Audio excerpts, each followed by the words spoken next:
নমস্কাৰ আপোনালোক সকলোকে পুনৰবাৰ টিকে মাইণ্ডৰ অন্য এটা ৰাতিপুৱাৰ ধামাকাদাৰ খবৰলৈ স্বাগতম জনাইছো। অন্য দিনৰ দৰে আজিও আপোনালোকৰ বাবে দিনটোৰ কেইবাটাও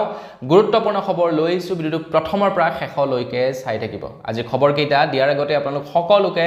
সৰুকৈ এটা ৰিকুৱেষ্ট, যদি খবৰকেইটা চাই ভাল লাগে লাইক এটা কৰিবলৈ কিন্তু নাপাহৰিব। আগবাঢ়িছো আজিৰ প্ৰথমটো খবৰ ফালে। যিসকল লোকে জিঅ' সিম কাৰ্ড ব্যৱহাৰ কৰে তেওঁলোকৰ কাৰণে জিঅ'ৰ তৰফৰ পৰা 2026 চনৰ নিউ ইয়েৰৰ তিনিটা প্লেন আপোনালোকৰ কাৰণে লঞ্চ কৰিছে। এটা হৈছে 500 টকাৰ, এটা হৈছে 3599 টকাৰ, এটা হৈছে 103 টকাৰ। 500 টকাত আপোনালোকে 5GB আনলিমিটেড ডাটা লাভ কৰিব। আপোনালোকে ডেইলি 2GB কৈ ডাটা 28 দিনৰ ভ্যালিডিটি লাভ কৰিব আৰু লগতে গুগল জেমিনাই প্ৰ ভাৰ্সন 18 মাহৰ কাৰণে আপোনালোকে সাবস্ক্ৰিপশন লাভ কৰিব। 3599 টকা ডেইলি 2.5GB কৈ ডাটা আপোনালোকে 365 দিনৰ ভ্যালিডিটিৰ সৈতে প্ৰায় 18 মাহৰ কাৰণে গুগল প্ৰ জেমিনাই ভাৰ্সন লাভ কৰিব। 103 টকাত আপোনালোকে 5GB ডাটা 28 দিনৰ ভ্যালিডিটি আৰু কেবাটাও OTT প্লেটফৰ্মৰ সাবস্ক্ৰিপশন লাভ কৰিব। নিউ ইয়েৰৰ প্লেন হিচাপে আপোনালোকৰ কাৰণে এই তিনিটা পেকেজ মুকলি কৰিছে জিঅ' কোম্পানীৰ তৰফৰ পৰা। আপোনালোকক যদি গুগল জেমিনাই প্ৰ ভাৰ্সন লাগে, আপোনালোকক যদি OTT প্লেটফৰ্মৰ সুবিধা লাগে, আপোনালোকে যদি কেইটাকামান টকা বচাব বিচাৰে, তেনেহলে এই ৰিচাৰ্জ প্লেন কেইটা একসেপ্ট কৰিব পাৰে, কাৰণ 2026 চনৰ পৰা ৰিচাৰ্জৰ দাম বাঢ়িব। আগবাঢ়িছো ইয়াৰ পাছৰটো খবৰ ফালে। মই যদি আপোনালোকক কওঁ যে আপোনালোকৰ ঠাইডোখৰত আপুনি কেৱল হিন্দী ভাষাহে ক'ব লাগিব, তাৰ পৰিৱৰ্তে আপুনি বেলেগ ভাষা ক'ব নোৱাৰিব, আপুনি হয়তো কেতিয়াও নামানিব, কাৰণ এইখন অসম হয় ভাই। অসমত অসমীয়া ভাষাহে চলিব। অসমত অসমীয়াৰ পৰিৱৰ্তে, অসমীয়া ভাষাৰ পৰিৱৰ্তে বেলেগ ভাষা নচলিব। কিন্তু গহপুৰৰ গমিৰিত ঠিক তেনে ধৰণৰ এটা ঘটনা সংঘটিত হৈছে। এজন নেপালী ব্যক্তিয়ে কৈছে যে ইয়াতে কেৱল নেপালী ভাষাহে চলিব, ইয়াতে অসমীয়া ভাষা নচলে। অসমখনক নেপাল কৰিব বিচাৰিছে সেই ব্যক্তিজনে। খবৰ লোৱা অনুসৰি সেই ব্যক্তিজনৰ নাম হৈ গৈছে টংক পৌৰেল। তেখেতে এটা পৰ্টেলত মন্তব্য কৰি কয় যে গহপুৰৰ গমিৰিত কেৱল নেপালী ভাষাহে চলিব, ইয়াতে অসমীয়া ভাষা নচলে। অৱশেষত সেই ব্যক্তিজনে বাৰু ক্ষমা খুজিবলৈ বাধ্য হ'ল, যিহেতু সেই বাতৰিটো অসমত ভাইৰেল হৈ পৰিলে। বিভিন্ন ব্যক্তিয়ে তেখেতৰ ওপৰত জোৰ জুলুম কৰিবলৈ ল'লে আৰু অৱশেষত তেখেতে গৈ ক্ষমা খুজিলে। তেখেতে নিজৰ ভুল স্বীকাৰ কৰিলে যে মোৰ ভুল হৈছে, ক্ষমা কৰি দিয়ক। কিন্তু ভাবকচোন বাৰু, যোনে যেনেকৈ পায় সিয়েই আমাৰ অসমীয়া জাতিৰ ওপৰত, যোনে যেনেকৈ পায় সিয়েই অসমীয়া ভাষাৰ ওপৰত জোৰ জুলুম কৰিবলৈ লৈছে। এইটো মুঠেও গ্ৰহণযোগ্য আৰু মানে সহ্য কৰিবলগীয়া কিন্তু বিষয় নহয়। আগবাঢ়িছো ইয়াৰ পাছৰো খবৰ ফালে। ইয়াৰ পাছৰ খবৰটো ওলাই পৰিছে জুবিন দাৰ হত্যাকাণ্ডৰ ওপৰত। তো জুবিন দাৰ হত্যাকাণ্ডৰ SITয়ে যি চাৰ্জশ্বিট দাখিল কৰিলে, সেই চাৰ্জশ্বিটত এতিয়া ন তথ্য পোহৰলৈ আহিছে। খবৰ লোৱা অনুসৰি 12 অক্টোবৰত সিদ্ধাৰ্থৰ পৰা জুবিন দাৰ পইচাৰ হিচাপ লোৱাৰ কথা আছিলে। এবছৰত জুবিন দাই প্ৰায় 40খন বিহু প্ৰগ্ৰেম কৰিছিলে আৰু তেখেতে প্ৰায় 4.80 কোটি টকা উপাৰ্জন কৰিছিলে। কিন্তু তাৰ বিপৰীতে কেৱল তেখেতৰ বেংক একাউণ্টত 10 লাখ টকাহে আছিল বুলি খবৰ মানে জুবিন দাই গম পাইছিলে। আৰু ইয়াৰ হেনো হিচাপ লোৱাৰ কথা আছিলে সিদ্ধাৰ্থৰ পৰা, আৰু যাৰ বাবে হয়তো সিদ্ধাৰ্থই চাগে হত্যা কৰাৰ পৰিকল্পনা কৰিলে জুবিন দাক। কাৰণ তেখেতে ধৰা পৰিলে তেখেতৰ ওপৰত একশ্যন ল'ব জুবিন দাই, খং কৰিব বা তেখেতক কামৰ পৰা উলিয়াই দিব। তাৰ কাৰণে হয়তো পৰিকল্পিতভাৱে হত্যা কৰিব পাৰে বুলি এতিয়া খবৰ ওলাই পৰিছে। এই তথ্য জুবিন দাৰ হত্যাকাণ্ডৰ SITয়ে যি চাৰ্জশ্বিট দাখিল কৰিছে, সেই চাৰ্জশ্বিটত এই তথ্যসমূহ পোহৰলৈ আহিছে। আগবাঢ়িছো ইয়াৰ পাছৰটো খবৰ ফালে। ইয়াৰ পাছৰ খবৰটো ওলাই পৰিছে লিঅনেল মেছিৰ ওপৰত। আপোনালোকে বাৰু জানেনে জনপ্ৰিয় ফুটবলাৰ লিঅনেল মেছিৰ বাওঁ ভৰিটোৰ দাম কিমান? শুনিলে আপোনালোকে আচৰিত হ'ব। জনপ্ৰিয় ফুটবলাৰ লিঅনেল মেছিৰ বাওঁ ভৰিটোৰ সৰ্বমুঠ মূল্য হৈছে $90 কোটি টকা। $90 কোটি। ইণ্ডিয়ান প্ৰাইজত আপোনালোকে সেইটো কনভাৰ্ট কৰি চাওক কিমান টকা হ'ব। $90 কোটি হৈছে তেখেতৰ বাওঁ ভৰিটোৰ মূল্য। মানে তেখেতে বাওঁ ভৰিটোক ইঞ্চুৰেঞ্চ কৰি ৰাখিছে $90 কোটি। তেখেতৰ যদি কিবা কাৰণত সেই বাওঁ ভৰিটো আঘাতপ্ৰাপ্ত হয়, সেই বাওঁ ভৰিটোৰ জৰিয়তে যদি তেখেতে খেলিব মেলিব নোৱাৰা হয় তেনেহ'লে ইঞ্চুৰেঞ্চ কোম্পানীৰ পৰা তেখেতে 90 কোটি ডলাৰ টকা লাভ কৰিব মানে তেখেতৰ বাও ভৰিটোৱে গোটেই মানে তেখেতক জনপ্ৰিয় কৰা নাই যদিও মানে গোটেই বাও ভৰিটোৰে তেখেতে গোটেই খেলখন খেলে সেইভাবে তেখেতৰ বাও ভৰিটোকে তেখেতে ইঞ্চুৰেঞ্চ কৰি ৰাখিছে আপুনিও পাৰে তেনেকে কিবা এটা অংশ কৰিবৰ কাৰণে যিটোৰ জৰিয়তে আপোনাক গোটেই মানে মানুহটোক পৰিচয় কৰাই দিয়ে যেনে জুবিন গাৰ্গৰ কণ্ঠক তেখেতে কৰিব পাৰিলেহেঁতেন ইঞ্চুৰেঞ্চ তেনেকৈ আৰু মানে কৰিবলৈ গ'লে কৰিব পাৰে আগবাইছোঁ ইয়াৰ পাছৰো খবৰ ফালে ইয়াৰ পাছৰ খবৰটো ওলাই পৰিছে হিমাচল প্ৰদেশৰ পৰা হিমাচল প্ৰদেশৰ চৰকাৰৰ ঋণৰ বোজা বাঢ়িছে চৰকাৰৰ ওপৰত এনে অৱস্থা পৰিণত হৈছে গৈ এতিয়া হিমাচল প্ৰদেশত বোলে উন্নয়ন পুঁজিৰ ধন নাইকিয়া হৈছে হিমাচল প্ৰদেশত বিধায়কৰ দৰমহা দিবৰ বাবে চৰকাৰৰ ওচৰত টকা নাইকিয়া হৈছে কাৰণ ঋণৰ যি নেকি সুদ থাকে সেই সুদ বিতৰণ কৰোঁতে আৰু হিতাধিকাৰীক আঁচনি বিতৰণ কৰোঁতে উন্নয়নমূলক কাম কাজ কৰিব নোৱাৰা হৈছে হিমাচল চৰকাৰে মানে ৰাইজক মৰম লগাবৰ কাৰণে ৰাইজকৰ ভোট আকৰ্ষণ কৰিবৰ কাৰণে হিমাচলৰ চৰকাৰে ইমানেই লোন লৈ আপোনাৰ আঁচনিৰ নামত টকা বিতৰণ কৰিলে যাৰ ফলত নেকি এতিয়া উন্নয়নমূলক কাম আৰু লগতে যিবিলাক বিধায়ক আছে তেওঁলোকৰ দৰমহা দিবলৈও বোলে হিমাচল প্ৰদেশৰ চৰকাৰৰ হাতত টকা নাইকিয়া হৈছে তো আমাৰ অসমৰো ঠিক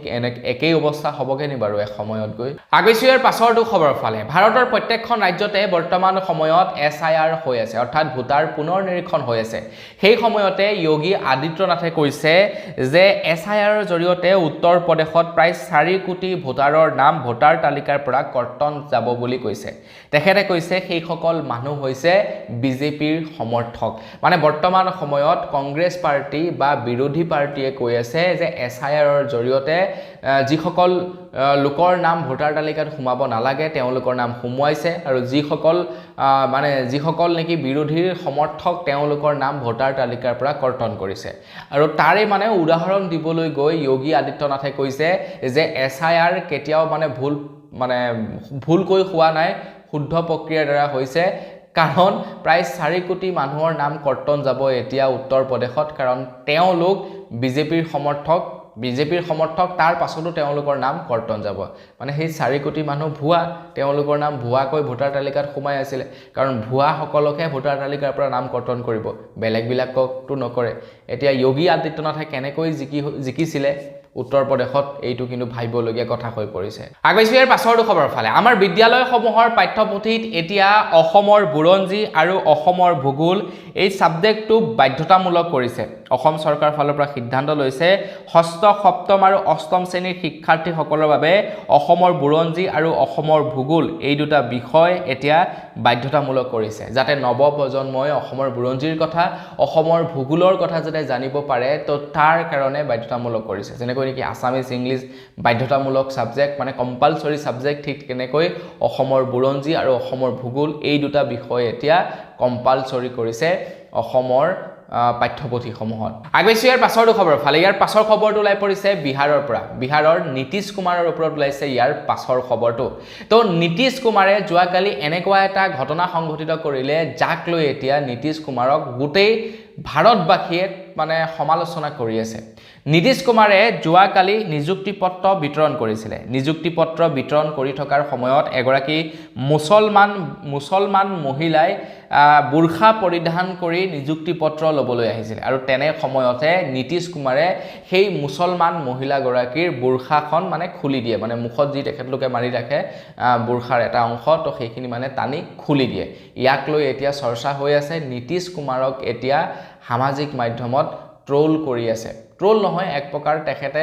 মানে একচুয়ালি ক্ষমা খুজিব লাগে এগৰাকী মহিলাক ঠিক তেনেকুৱা ধৰণৰ ব্যৱহাৰ কৰাটো ইমান এজন বয়োজ্যেষ্ঠ আৰু এখন ৰাজ্যৰ মুখ্যমন্ত্ৰীৰ হাতেৰে এনেকুৱা এটা কাম কেতিয়াও শোভা নাপায় গতিকে মোৰ মতে তেখেতে আনুষ্ঠানিকভাৱে ক্ষমা খুজিব লাগে আগৈছোঁ ইয়াৰ পাছৰটো খবৰ ফালে খবৰলৈ পৰিছে জুবিনদাৰ হত্যাকাণ্ডৰ 7 অভিযুক্তৰ ওপৰত তো আজি অৰ্থাৎ মঙ্গলবাৰৰ দিনাখন প্ৰথমটো শুনানি জাৰি কৰা হ'ব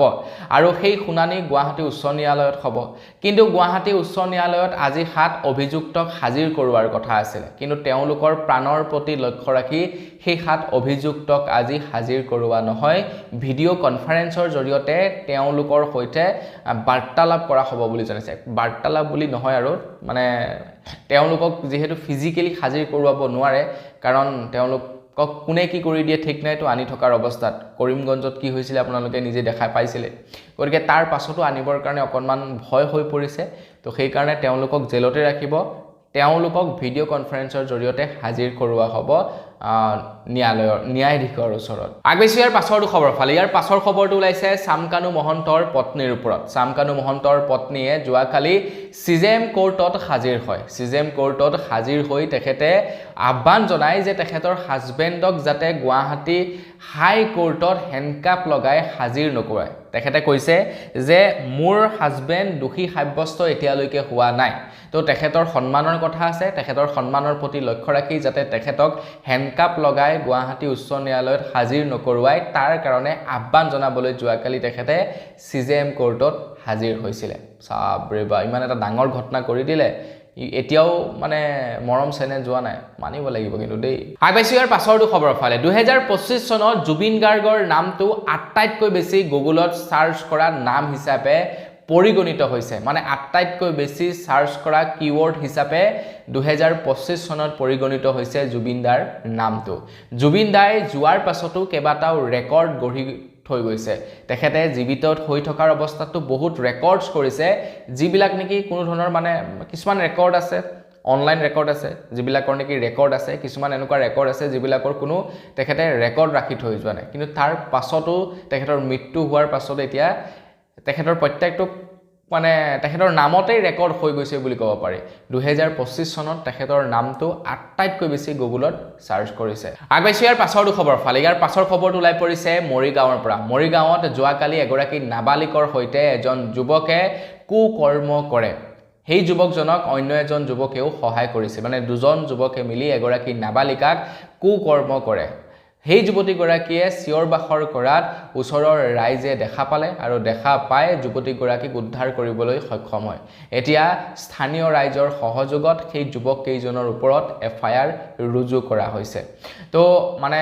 মৰিগাঁৱৰ সেই অঞ্চলটোত কিবা কীৰ্তন চলি আছিল নেকি কীৰ্তন চলি থকাৰ সময়তে সেই যুৱকজনে অপকৰ্ম কৰিবলৈ চেষ্টা কৰিছিল আগবাইছো ইয়াৰ পাছৰটো খবৰ ফালে ৰাতিপুৱা পৰত বৰ বেয়াকৈ কুঁৱলী পৰে অকল ৰাতিপুৱা বুলিয়েই নহয় গোটেই ৰাতি বৰ বেয়াকৈ কুঁৱলী পৰিছে ঘন কুঁৱলীৰ কাৰণে খবৰ লোৱা অনুসৰি এক্সপ্ৰেছ ৱেত একেলগতে 30খন বাহনৰ এক্সিডেণ্ট হৈছে কেইবাজনো লোক গুৰুতৰভাৱে আহত হৈছে বুলি খবৰ ওলাই পৰিছে এনেকুৱা কুঁৱলী পৰে মানে আপোনাৰ 1 মিটাৰ 2 মিটাৰ আঁতৰত মানে দেখাই নাপায় যে কি আছে কি নাই একদম মুখৰ আগত যেতিয়া নেকি গাড়ীখন আহে বাইকখন আহে কোনোবা মানুহে খুচকাৰি গৈ থাকে তেতিয়াহে দেখা পোৱা যায় তো সেইভাবে আপোনালোকে পৰাপক্ষত এই সময়ছোৱাত ৰাতিপুৱা পৰত গাড়ী নচলাব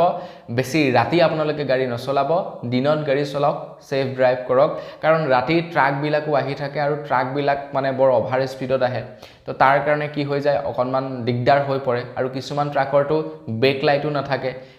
ইন্ডিকেটৰো নাথাকে গম পোৱা নাযায় একদম ওচৰত আহি পোৱাৰ পাছতহে গম পোৱা যায় আগফালৰ পৰা কিবা এখন আহি আছে বা আগফালে কিবা এখন গৈ আছে আৰু তেনেকুৱাতেই এক্সিডেণ্ট হয় আগবাইছো ইয়াৰ পাছৰটো খবৰ ফালে কংগ্ৰেছৰ বেকবন হৈছে মুছলমানসকল এয়া মই কোৱা কথা নহয় এয়া ৰঞ্জিত দাসে কোৱা কথা ৰঞ্জিত দাসে কৈছে 2026ৰ নিৰ্বাচনত এইবাৰ কংগ্ৰেছৰ কি অৱস্থা হ'ব তাৰ কোনো ঠিক নাই কাৰণ যিখিনি মানুহে নেকি কংগ্ৰেছক সাপোৰ্ট কৰিছিলে সেই মানুহখিনি এতিয়া বিজেপিক মুকলিকৈ সাপোৰ্ট কৰিবৰ কাৰণে ওলাই আহিছে সেই মানুহখিনিয়ে এতিয়া বিজেপিৰ হুৰাহুৰে জয়েন কৰিছে মানে সেই মানুহসকল হৈ গ'ল মাইনৰিটিজ সকল মানে মুছলমান সকল আমি দেখা পাওঁ যে প্ৰায় সকল মুছলমানে কংগ্ৰেছক সাপোৰ্ট কৰে কিন্তু এইবাৰ কংগ্ৰেছক সাপোৰ্ট কৰাৰ পৰিৱৰ্তে মুছলমান প্ৰায় সংখ্যক মুছলমান ওলাই আহিছে বিজেপিক সাপোৰ্ট কৰিবৰ কাৰণে তো ৰঞ্জিত দাসে কৈছে যে 26ৰ নিৰ্বাচনত কংগ্ৰেছৰ কি অৱস্থা হ'ব ঠিক নাই আগবাইছো ইয়াৰ পাছৰটো খবৰ ফালে অসম চৰকাৰে ঘোষণা কৰিছে যে চাহ বাগানৰ লাইনত থকা লোকসকলক এতিয়া মাটিৰ ম্যাদী পট্টা প্ৰদান কৰিব অসমৰ প্ৰত্যেকখন চাহ বাগানৰ লাইনত থকা প্ৰত্যেকজন চাহ জনগোষ্ঠীয় লোকক এতিয়া মাটিৰ ম্যাদী পট্টা প্ৰদান কৰিব অসম চৰকাৰৰ ফালৰ পৰা তো তেনে সময়ত এতিয়া অসম চৰকাৰে প্ৰত্যেকখন চাহ বাগানৰ লাইনত থকা যিবিলাক মানুহ আছে তেওঁলোকৰ মাটিসমূহ এতিয়া জৰীপ কৰিছে আৰু তেওঁলোকক মাটিৰ ম্যাদী পট্টা প্ৰদান কৰাৰ ব্যৱস্থা কৰি আছে সেই সময়তে বাইহাটাৰ মান্দাকাটাৰ পৰা খবৰ ওলাই পৰিছে বাইহাটাৰ মান্দাকাটা চাহ বাগানৰ মালিকে কৈছে যে চৰকাৰে যিয়ে নিৰ্দেশনা নিদিয়ক কিয় চৰকাৰে যিয়ে মাটিৰ পট্টা নিদিয়ক কিয় আমি সেই মাটি কেতিয়াও চাহ বাগানৰ কৰ্মীক এৰি নিদিও বুলি মানে তেওঁলোকে অসম চৰকাৰকো প্ৰত্যাহ্বান জনাইছে আৰু তাৰ পাছত যোৱাকালি চাহ বাগানৰ মালিক আৰু চাহ বাগানত কাম কৰা লোকসকলৰ মাজত মানে কাজিয়া পচাল হয় আৰু সেই কাজিয়া লাষ্টত আৰক্ষীয়ে ভাঙি বহি লগা হয় আগবাইছো ইয়াৰ পাছৰটো খবৰ ফালে গুৱাহাটী চিকিৎসা মহাবিদ্যালয়ৰ পৰা খবৰ ওলাই পৰিছে যে গুৱাহাটী চিকিৎসা মহাবিদ্যালয়ত থকা পানীৰ এটিএম মেচিন এতিয়া বিকল হৈ পৰিছে মানে এক প্ৰকাৰ ক'বলৈ গ'লে আমাৰ অসমৰ বিভিন্ন স্থানত এনেকুৱা ওয়াটাৰ এটিএম বহুৱা হৈছিলে যেনে ট্ৰেইনৰ প্লেটফৰ্ম হৈ গ'ল বা বিভিন্ন স্থানত ওয়াটাৰ এটিএম বিলাক বহুৱা হৈছিলে কিন্তু এই ওয়াটাৰ এটিএম বহুৱাৰ কেইবছৰ মানুহে সেইবিলাক ভালদৰে কাম কৰিলে এতিয়া লাহে লাহে সেইবিলাক বিকল হৈ পৰি আছে অসম চৰকাৰেও সেইবিলাক ঠিক কৰাৰ ক্ষেত্ৰত কোনো গুৰুত্ব আৰোপ কৰা নাই ঠিক তেনেদৰে গুৱাহাটী মেডিকেল কলেজতো একেই অৱস্থা গুৱাহাটী মেডিকেল কলেজত বহুৱা হৈছিলে যাতে মানুহসকলে পানী কিনি খাব নালাগে ওয়াটাৰ এটিএমৰ পৰা 1 টকা 2 টকা দিয়ে যাতে পানী ল'ব পাৰে তাৰ কাৰণে ব্যৱস্থা কৰি দিছিলে কিন্তু সেইবিলাকো এতিয়া বিকল হৈ পৰি আছে কি যে কম অসম চৰকাৰৰ কৰ্মকাণ্ডক মানে কেইদিনমানৰ কাৰণে চমক সৃষ্টি কৰিবৰ কাৰণেহে কামবিলাক কৰে আৰু পাছলৈ সেই কামবিলাক তেনেকৈ পৰি থাকে আগবাইছো ইয়াৰ পাছৰটো খবৰ ফালে খবৰ লাই পৰিছে বিটিচিৰ পৰা হাগ্ৰামা মহিলাৰীয়ে এতিয়া বিটিচি বাসীক কেইবাটাও ডাঙৰ উপহাৰ দিবলৈ গৈ আছে হাগ্ৰামা মহিলাৰীয়ে যোৱাকালি ঘোষণা কৰিছে বাক্সা জিলাত চেন্ট্ৰেল ইউনিভাৰ্চিটি হ'ব উদালগুৰিত টেষ্ট ইউনিভাৰ্চিটি হ'ব উদালগুৰিত মিনি সেক্ৰেটাৰিয়েট নিৰ্মাণ কৰা হ'ব বুলি জনাইছে আৰু তাৰ লগতে ৰূপহী বিমান বন্দৰো আধুনিকৰণ কৰা হ'ব বাক্সা জিলাত দুটাকৈ অসমমালা আঁচনিৰ অধীনত পথ নিৰ্মাণৰ আধাৰশিলা স্থাপন কৰা হ'ব বুলি জনাইছে তো মানে বিটিচিত এতিয়া হাগ্ৰামা মহিলাৰীয়ে পুৰা একশন মোডত কাম কৰিব কেইবাটাও ভাল কামৰ মানে তেখেতে হিচাপ দিছে যে আমি বিটিচিত শীঘ্ৰেই এইকেইটা কাম কৰি আছো আৰু এতিয়া প্ৰমোদ বড়ুগোহাঁই তেখেতক সিলেকশন কৰিছে মানে কি মানুহে উন্নয়ন বিচাৰিছে প্ৰমোদ বড়ুক লৈ সুখী নহয় মানুহ তো তাৰ কাৰণেহে হাগ্ৰামা মহিলাৰীক আনিছে তো হাগ্ৰামা মহিলাৰীও যদি একেখিনিয়ে কাম কৰে নেক্সট বাৰ আকৌ প্ৰমোদ বড়ুক আনিব বা বেলেগ এজনক আনিব